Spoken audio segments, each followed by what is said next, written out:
All right, for the past few weeks, we have been looking at the unstoppable Jesus. The way not only he changed the course of history, but he changed the definition of what it even is. He did that, and our overriding theme of how he did that was that he made it personal for all of us. Right? I mean, Jesus is this profound, undeniably unmistakable impact that just has been global around the world and throughout history. And he's done that. He did all those changes, changed everything coming out of nowhere. I mean, literally, he grew up in a nowhere place in the Roman Empire. His family was unknown, impoverished. His friends, his closest friends, his disciples, didn't get it. They goofed up again and again, and they were nobodies. Fishermen, tax collectors. And yet he uses them and people like us to literally change the course of the world and the course of history. And that same Jesus still is giving meaning to lives today, 2,000 years later, because he makes his story our story. He connects with us personally, and that personal connection, we said, is what makes all the difference. He connects with you personally. Now, if you're going to have a personal relationship with someone, there's a second half to that equation. There's the our person part of a personal relationship. And so we're going to look at that today. Take a look at us. Because if we're going to have a personal relationship with God, then we need to look at our part of that as well. Who are we? Right? What is our story? What is our why? Why do you do what you do? The decisions you make every day. For example, when you introduce yourself, what do you say? Hi, my name is, and I am. What goes in that blank? What do you want people to know about you? What defines you? What's the first thing that people should know about you? What do you put on your social media profile? Like, usually there's a little spot there, they'll say your name or your screen name and then something about you. Wife, friend, astronaut, whatever. You'd put that in that little list there. What do you put there? What matters most? Sometimes we focus on what people see about us, our photo, or what we see in the mirror. We have mirrors in our house because we want to know what we look like, so people see us. We know what they're going to see. We want to kind of control that image. We do a lot of work to control that image. It's like this guy, older gentleman. He gets up in the morning and looks in the mirror. He's got a t-shirt, boxers on. He's like kind of overweight and looking gray now. And he's kind of sad about it. He looks at his wife and he says, "Oh man, I just feel so fat and out of shape and old. I need some encouragement." She looks at him and says, "Well, your eyesight's still good." Well, we kind of care what people think about us and all that stuff. Or like, for example, another example is, you've done this probably, let's say you're a little older than 21, right? You're above 21, and you go to your favorite restaurant, and they still card you. You're like, "Ah, that's nice. I look 19, kind of thing." The opposite can happen too. True story. I'm not making this up. This past Wednesday, all right, I went to the grocery store to get dinner for Stacy and I and Luke. Go to the grocery store. I went to a certain grocery store down here on Tatum and Shea. You know what I'm talking about? It was the first Wednesday of the month. What do they do the first Wednesday of the month at that particular grocery store? Seniors get 10% off, defined as 55 and older. I'm checking out my groceries. You know what the lady said to me? "So you're 55, right?" Not cool. And of course, Stacy's like, "You should have said yes." I'm like, "No, I'm not going to say yes. Not even close-ish." So, right? Sometimes, though, it's not what we look on the outside. We want people to see what we do that makes a difference. The newest thing right now is these little like Instagram stories. They have them on Facebook. They have them on Twitter, too. Like these little quick little like 5, 10, 15-second stories of what you're doing that day. I did this at work. I did this at the gym. Here's my hobby. hey, I ate lunch today, whatever. These little bitty stories of what we do. But here's the reality. I don't care if it's a photo or Facebook or Twitter or Instagram, whatever it is, we are still controlling the message. Right? Where we're still putting out a front or a facade about who we are to the world. We all kind of do that. What I'm talking about today, though, is kind of going deeper than that. What's underneath? Because again, sometimes we look at that profile we've created or that image we've created and say, I kind of want to be that. We want to shape ourselves into that image we've kind of created for ourselves. Maybe you're a cat lover and you really want to be a dog lover. Yeah. Or maybe you're a dog lover and you really want to be no, I'm just kidding. No one's going to want that. Right? Because we want to be more dog. We want to change and be exciting. Like, take a look at this video right here, for example. I used to be a cat. Every day the same. I'd be aloof till lunch, then coldly indifferent after. To me, everything was just, meh. Then it hit me. Why be so cat? Why not be a bit more dog?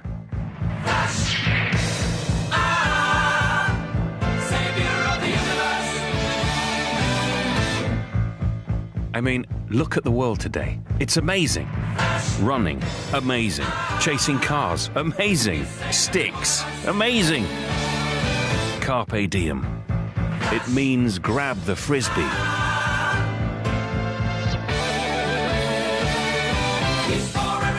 Maybe we should all be a bit more dog. Right, so we want to change. Right, be more dog. It's more fun. Now, sorry for all your cat lovers out there, but here's the thing, right? Sometimes we do want to change. And we're going to talk about, though, what that looks like today, because we want to go down deep, kind of go beneath the surface. How do you get to who you really are? Because we almost kind of buy into the images we create for ourselves. What is your story? What's your why in life? All right? So how do you get to that? Well, one thing you can do is start looking at what you could lose. What could you lose in your life and still be you? It's a kind of a big question, but really think about it this week. What could you lose and still be you? Is it external stuff like your house, your car? Is your identity seated in those kinds of things? The number of friends you have on Facebook? External stuff. Or maybe it's a little closer to you. If you lost your job or your career, would that change who you are? Are you defined by what's on your business card? Or your education? What school you went to? Or a little closer than that. Maybe it's your athletic ability, how good of an athlete you are. That kind of defines who you are. Or maybe how smart you are, how good you are mentally. That kind of defines you. Or about your health. What if you lost your health? Something happened to you physically. Would that change who you are on the inside?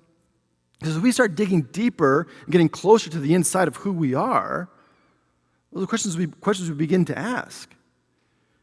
Because when you go to the deepest part of us, what we find left is really the decisions we make about our lives. How we make those decisions. Because those decisions, collected together, become our story. Because when something practical, something real confronts us, it gives voice to our story. The how we choose to decide and what we decide to do and to be is our story. For example, your financial decisions. What story does your checkbook tell or your bank statement tell about you and the decisions you make? Does that story speak to your why? Or how about your health decisions?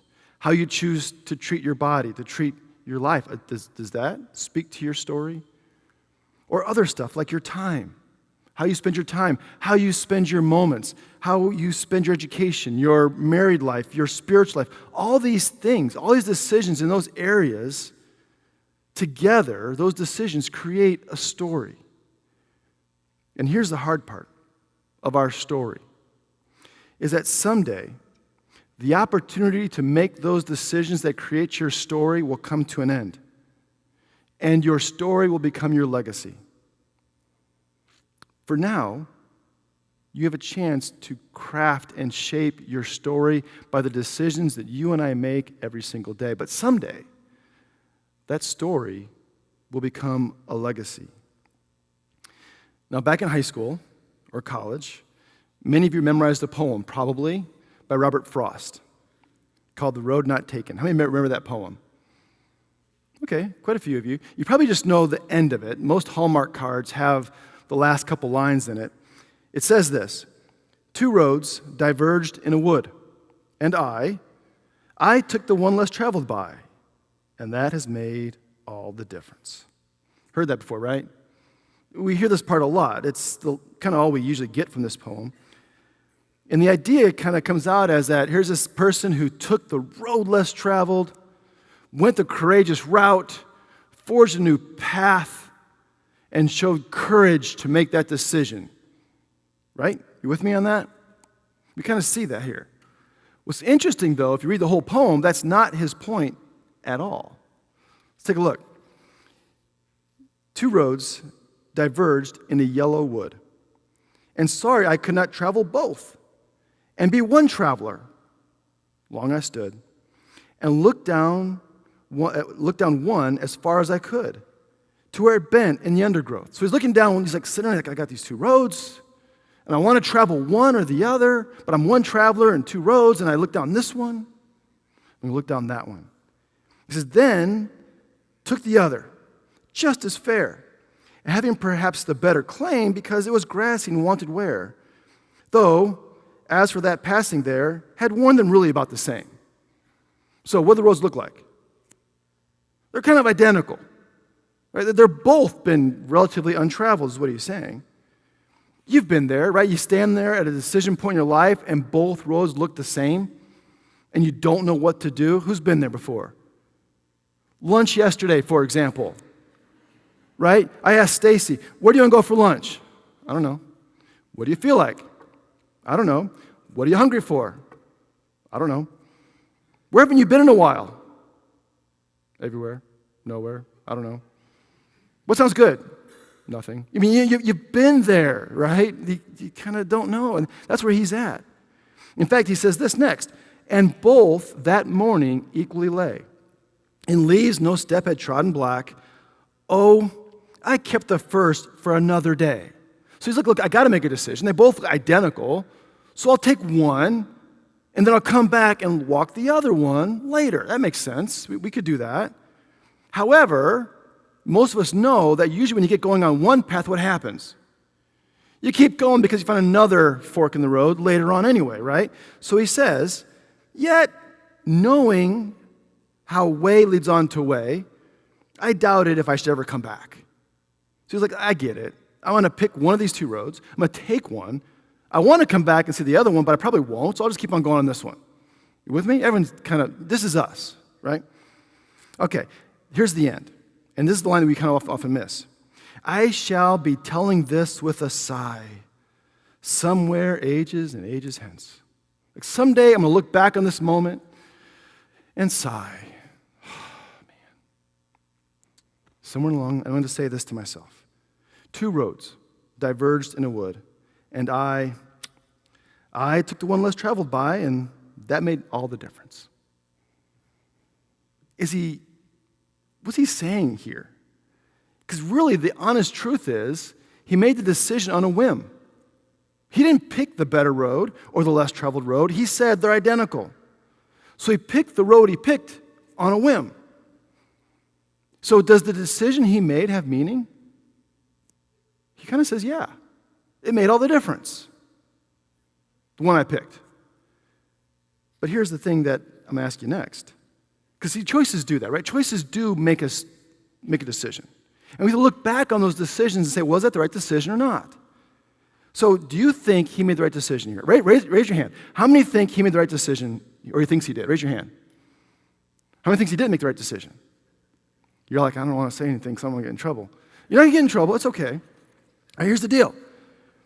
What he says is, I took the one less traveled by, which is probably not true, and that has made all the difference. He didn't say it was a good difference.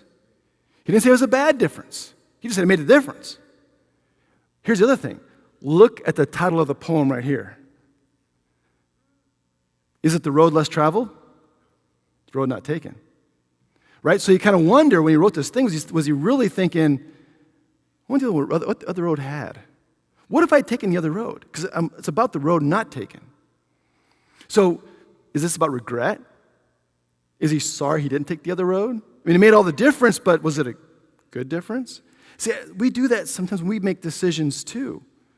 We wonder if we made the right decisions, or we justify the decisions we made, regardless of where we ended up. Well, I did what I could, and it was my decision anyway, and so it had to be a good decision because I made it, that kind of thing. Or we're happy where we ended up, or we regret where we ended up. But the reality is, Frost had to make a choice and made it, and reflects back on that choice. Your choices and my choices in life really do make all the difference. They do, because they tell our story, and our story becomes our legacy. And those stories are what define the deep part of who we are. That's why I think very early on in Jesus' story, we get his decision-making. Remember, one of the reasons we said that his influence has been so personal and so unstoppable is because it's personal, right? He is unstoppable because he is personal with you and with me.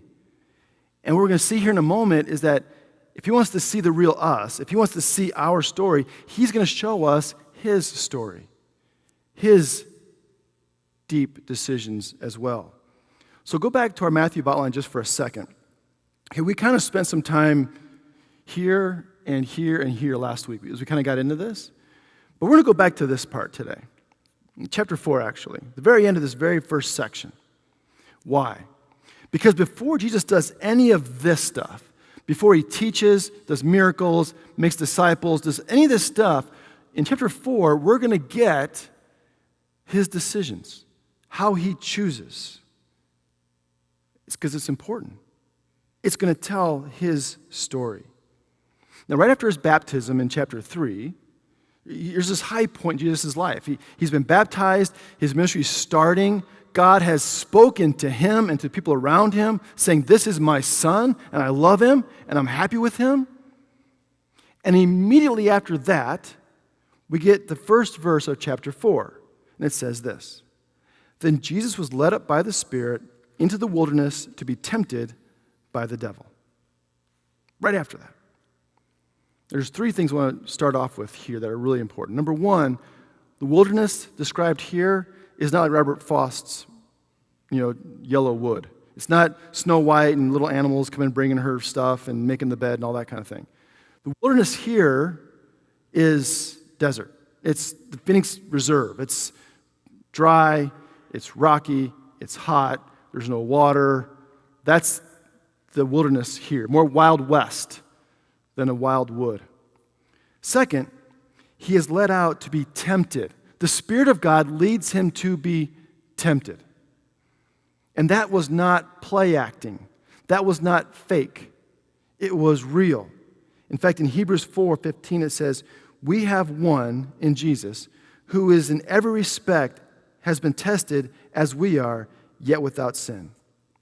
We have one in Jesus who has been tested as we are, yet without sin. That means that he is tested like us, that he didn't have some special Jesus power to ignore temptation, that he struggled as we struggle with the decisions that he has to make, that we have to make. So don't forget that in this story. This was not like an easy peasy thing for Jesus. He had to struggle with this. He chose a road, like we have to choose. Okay, so he's led up into the wilderness to be tempted by the devil. And the third thing is this. This is a temptation, not a test. There's a difference between a testing and temptation. Okay? Testing kind of hopes for success. Temptation hopes for failure. A teacher gives tests because when a teacher succeeds in teaching, you succeed in learning. So when they test you, they want you to succeed because it proves that they're a good teacher. You with me? That's testing. If you're a coach, you test your athletes to see if they're improving and getting better and how you can help them. If a coach is a bad coach, what happens? They lose all their games. Then he gets hired by the Suns to be their coach. Sorry, too soon? Temptation is different, right? Temptation implies, I want you to fail. I don't want you to succeed. And Satan here is going to tempt Jesus. He wants Jesus to fail. So he's in the desert alone. Verse 2, he fasted 40 days and 40 nights.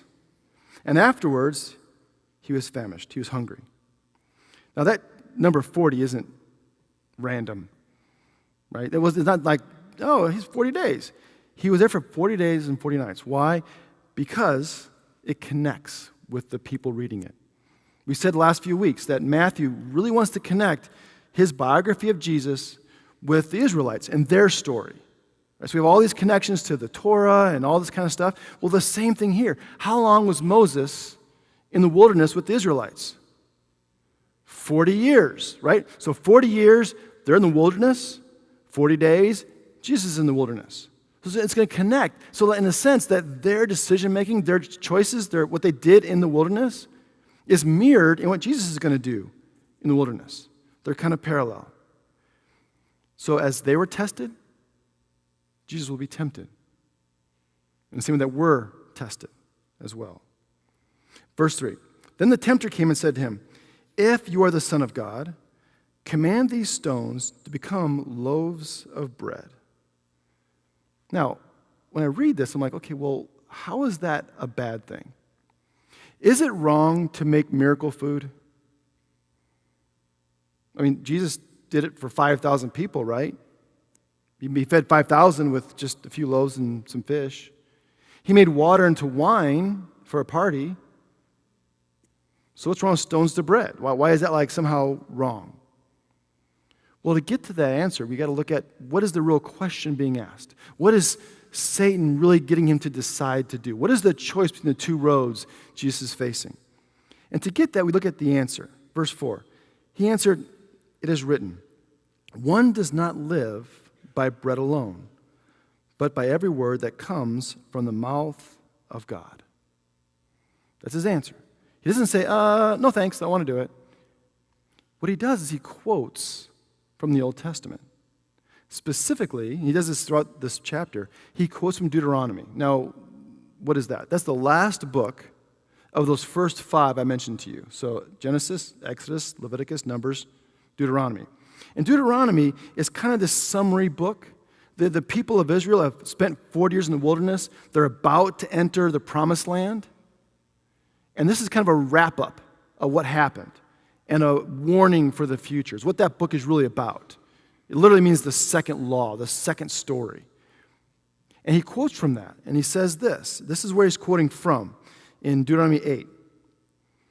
Moses is saying to the people, remember the long way that the Lord your God led you these 40 years in the wilderness in order to humble you, testing you to know what was in your heart, whether or not you would keep his commandments.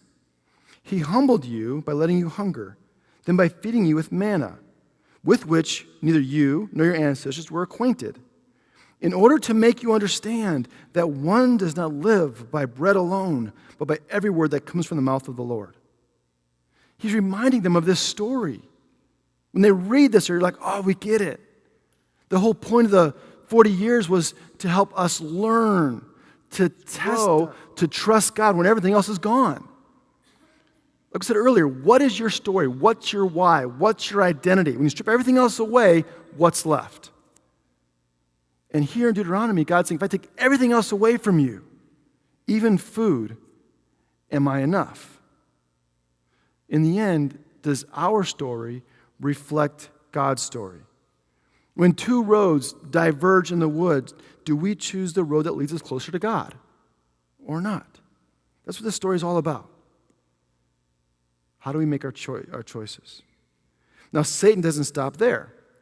Verse 5, then the devil took him to the holy city, Jerusalem, and placed him on the pinnacle of the temple, saying to him, if you are the Son of God, throw yourself down, for it is written, he will command his angels concerning you, and on their hands they will bear you up, so that you will not dash your foot against a stone. The second one is really testing God. Go ahead, throw yourself down. They'll catch you. He'll protect you. Prove it. Jesus says, again it is written, do not put the Lord your God to the test. Again, he's answering from Deuteronomy, where it says in chapter 6, do not put the Lord your God to the test, as he tested you at Massah. Now, to get to this temptation, this choice, this decision, you got to find out what happened here. Well, Exodus 17 tells us they're in the desert. There's no water, and they're complaining. Verse 7 of chapter 17, he called the place Massah, or testing in Hebrew, and Meribah, meaning complaining, because the Israelites quarreled and tested the Lord, saying, is the Lord among us or not? Here's the problem with what's going on here, what Jesus is speaking to. This is not you at lunch with blackened spicy chicken, and your water's gone, and your wife's water's gone, and your kid's water's gone.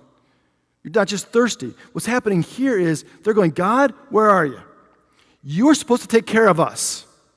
And so if we're not being fed and watered and taken care of, then you're not around. So instead of trusting God, they're testing God. Prove you're here, God, by doing what we want. You see how it switches it around? They're not serving God. They want God to serve them. And that's the problem. And then we get to the last temptation. And again, the devil took him to a very high mountain and showed him all the kingdoms of the world in their splendor. And he said to him, all of these I will give to you if you will fall down and worship me. Now, here's the thing. The first two I get. I can get being hungry. I can get being thirsty. I can kind of understand where those would be temptations for me. Or testing God would be a temptation. I see that. But this last one, can the devil even offer this? Can he offer Jesus the kingdoms of the world? It seems kind of big. What's going on with this one? Well, again, look at his answer. Jesus said, away with you, Satan. For it is written, worship the Lord your God and serve only him. And the devil left him. And suddenly angels came and waited on him. Here again, we're going to get to the heart of what Matthew is trying to teach us, what Jesus is trying to teach us too. Because when this was written, what Jesus is quoting from in Deuteronomy, the people are about to go into the promised land. Moses is giving his last and final statement to them. And this is a new generation, right? All but two had died in that 40-year wandering in the wilderness. Only two are left. Everyone else is new. This is a new generation. And they're about to go into the land. And he's going to warn them before they do. And take a look at what he says in verse 10 of Deuteronomy 6. When the Lord your God has brought you into the land that he swore to your ancestors, to Abraham, to Isaac, and to Jacob, to give you, a land with fine, large cities that you did not build, houses filled with all sorts of goods that you did not fill, hewn cisterns that you did not hew, vineyards and olive groves that you did not plant. And when you have eaten your fill, take care that you do not forget the Lord, who brought you out of the land of Egypt, out of the house of slavery. The Lord your God you shall fear. Him you shall serve, and by his name alone you shall swear. Here's what he's getting at. When you get to that place, everything seems good. Don't forget who got you here. Your choices still matter. When Satan offers Jesus all the kingdoms of the world, he says, no, I serve God, period. It's kind of speaking to us too, because sometimes we can get our own kingdoms. We can get complacent. We can get comfortable. We got our house and our cars and our insurance plans and our 401ks and our nest egg and our safety nets. We get all this stuff, our little kingdom. We get all this stuff, and we quit choosing.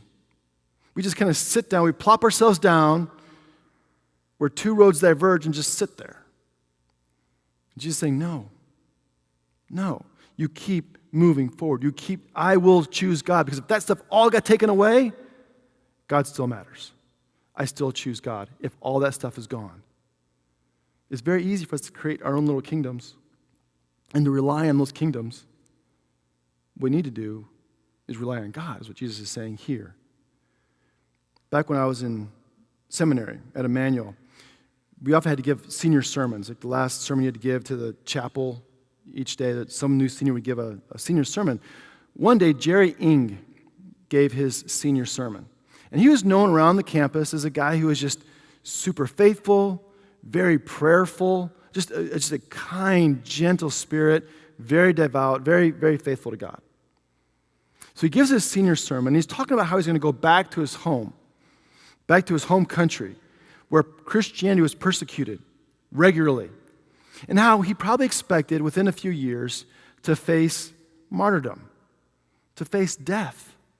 And I'm thinking, Jerry, you're too good of a guy. Don't do that. Stay here. Stay here and help us. Don't go back there. If it's dangerous, just kind of stay here. And then he said something that I actually wrote down that day, and I still have it. This is exactly what he said.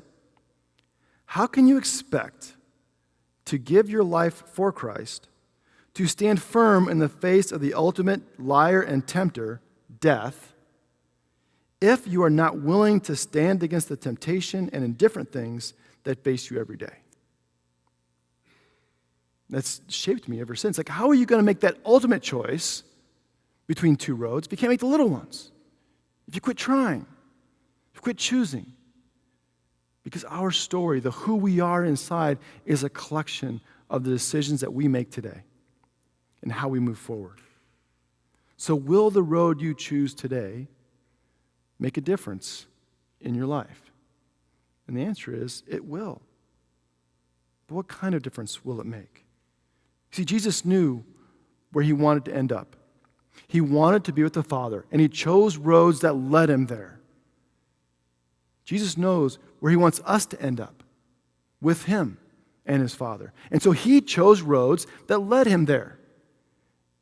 Even though those roads were full of suffering and pain and frustration and even crucifixion, he chose those roads because they led to where he wanted to be.